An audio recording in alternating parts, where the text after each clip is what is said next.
This is a video I probably should have done years ago because for every piece of gear that I love, there's at least one purchase that I regret. And not because it was a bad thing necessarily or because it didn't work, but because it did not improve my photography. And if I've learned anything over the last 10 plus years, it's that expensive mistakes usually don't look or seem expensive when you are making them. The goal here is not to list the worst gear and tell you to stay away from it, because in reality, most of the gear that I regret buying is at least objectively good.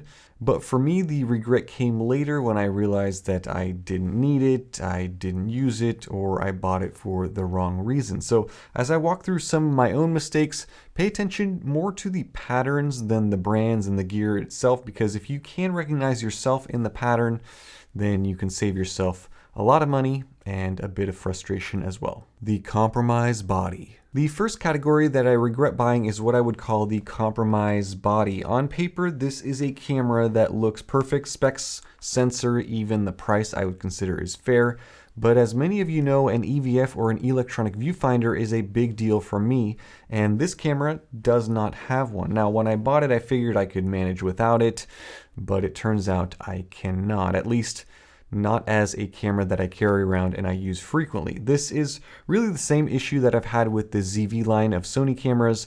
They are all great, exceptional values, but they just have some compromises that are a deal breaker for me. Now, the lesson here isn't that an EVF is a requirement and any camera without one is the absolute worst. The lesson is that a camera that doesn't fit your workflow is worse than one that is maybe technically less featured, but does fit your workflow or the way that you enjoy shooting. It all goes back to the same thought. The specs really don't matter if you never use the camera. If I was buying this camera to use as an A-roll camera to leave set up in my home office for these YouTube videos, the EVF would not matter at all. But for what I was planning on doing with it, what I was planning on using it for, the compromise I made simply didn't work for my shooting style. So now I'm left thinking about selling it and getting something else that I would use more often.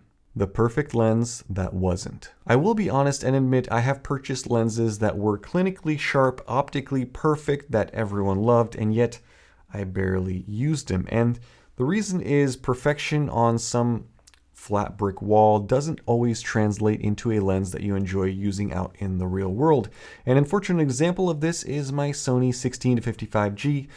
On paper, this lens is technically better than anything else that I have owned when I purchased it, especially for a walk-around zoom, yet somehow I reached for it the least. I really haven't used this lens much since I purchased it, which is a real shame. This is now a $1,700 lens, brand new. It's Sony's best for APS-C lens, top of the line, and it sits in my closet collecting dust for months without me touching it. Maybe it is too heavy, maybe it's too expensive, maybe it's too serious. Whatever the reason, I find myself using the smaller but 1/3 the priced lighter Sigma 18-50 way more often. In fact, that's the lens that I use all the time. While it's not technically perfect as the more expensive Sony, it is simply more enjoyable to me. And that is the lesson here. A lens may be great, maybe even technically perfect, but if you don't enjoy using it, if you never take it with you, then it's not the best. It becomes your worst lens simply because you never use it. Redundant gear. One of the easiest mistakes to make is buying gear that does the same thing just slightly differently. And you can apply this to cameras, to lenses, to tripods, gimbals.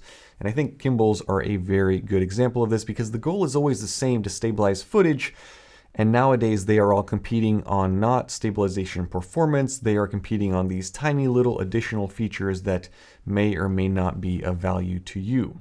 Here's an example with full frame lenses. I got this 75mm f2 lens, great portrait lens, and then I got this 85mm f2. 10mm difference between these two at a portrait length is not very noticeable. You can step back a foot or forward a foot and get the same composition. Now, if you are out buying gear, you might convince yourself that a 75mm is more flexible, it's easier to use in tighter situations, but yet the 85mm gives you that compression that everyone loves, and so you somehow need both, but this is unnecessary for the majority of people. Having redundant focal lengths like this doesn't improve my creativity. It just makes me confused and spreads my attention. And when I'm running out and trying to shoot something, there's really only one of these two lenses that I pack with me. The other one always stays at home in a closet. Here's another full frame example. I have the Viltrox 28mm Pancake and the 7 Artisans 24mm f1.8. These two lenses are only 4mm apart, but in my eyes, they are not redundant at all. One is very clearly a pancake lens that I will use when I want to run around with the tiniest possible full frame setup and take street photos. The other is really a G Master lens on a budget if you want professional looking f1.8 subject separation in a studio, for example. Not only is the size difference between these two lenses massive, but the images that they produce are vastly different. So although they are close in focal length, I would consider these to not fit into that category of redundant gear. Gear I bought for future me.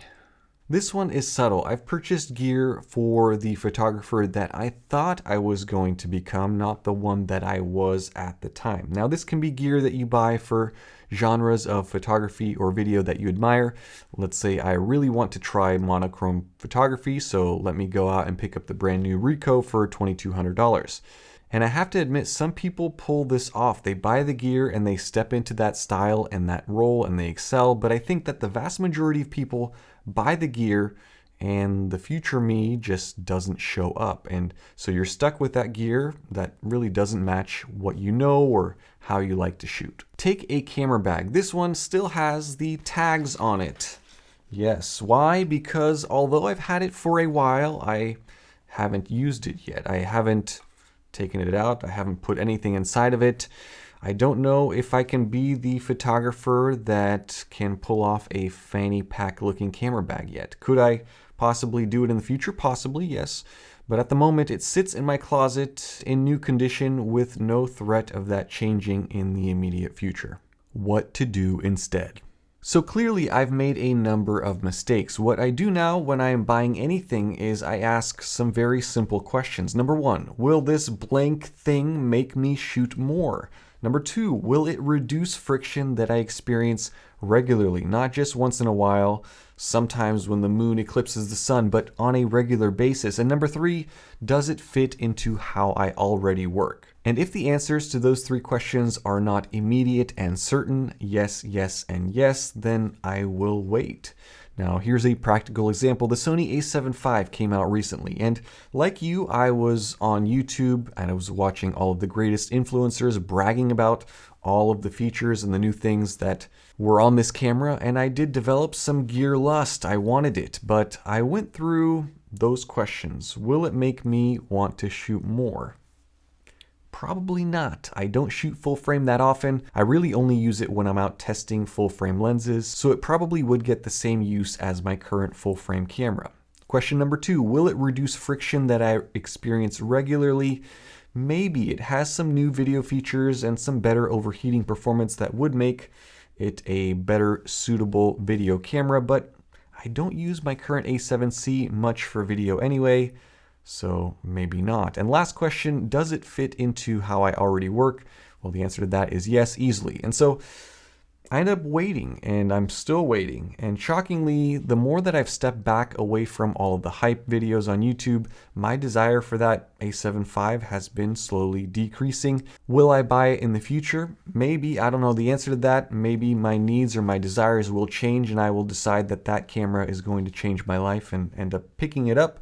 But for right now, I am content, and I am not buying it because it doesn't fall through that 3-question filter. To wrap up, I'm going to give you some very deep thoughts just to linger on. The most expensive mistake that you can make is not wasting money on gear, but it is wasting your time. And it's not just wasting your time yearning, desiring, falling in love with new shiny gear, which I think that many of us end up doing, but it's chasing that confidence through those gear purchases. And in most cases, even if you do end up buying that new thing, it doesn't always bring that confidence that you expected. You kind of buy the dream, but you end up living the reality. I was watching an Obsessed Garage video recently where Matt is doing a tour and showing off his tool organization, and Let me say it is impressive. He has every tool you can imagine, neatly organized and put in its place, tens of thousands of dollars worth of tools locked away in these Instagram photo-worthy drawers. And the first thing that I thought wasn't, wow, I wish I had all of that. It was, would I use these tools more if they were organized like this in my own garage? And honestly, I don't think that I would. I would probably use them less. I wouldn't want to get them dirty. I wouldn't want to throw them around. I'd be worried about keeping everything perfect inside of those little organized drawers instead of getting the job done. And I think that's exactly how a lot of camera gear regret happens. We buy things that look incredible, are expensive, feel impressive to own, but they quietly change how we behave. We become careful instead of curious,